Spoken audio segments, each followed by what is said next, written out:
In 2022, he fell asleep at the wheel and wrecked the car at 30 below zero. I was 6 months.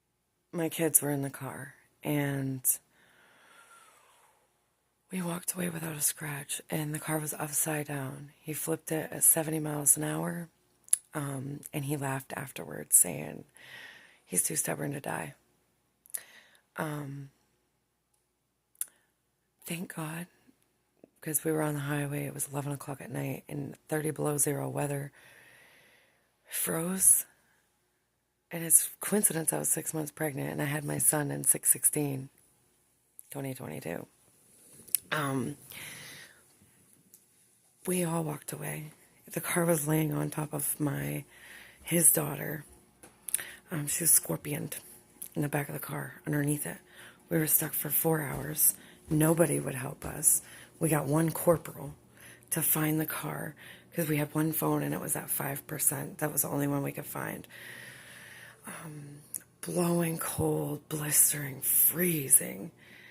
And when the car was upside down, in that moment, this is probably like my sixth car accident, but in this moment, the car was on fire and it was leaking stuff and it was, you could hear the wind blowing and everything.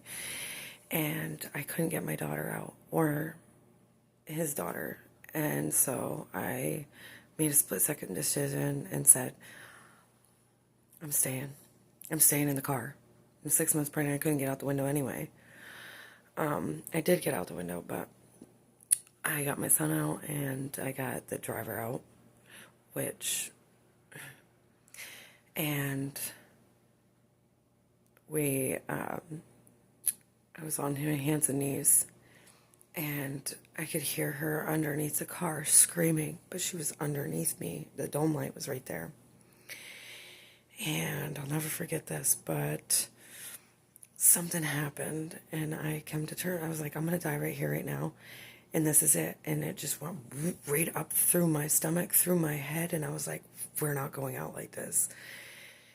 And I dug the deepest I've ever dug, and it was an amazing experience. And afterward, I started shaking and flailing, and I wasn't panicking. I was thankful. And the hospital treated us horribly.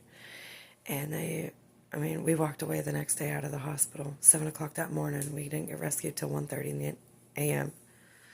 So, amazing God.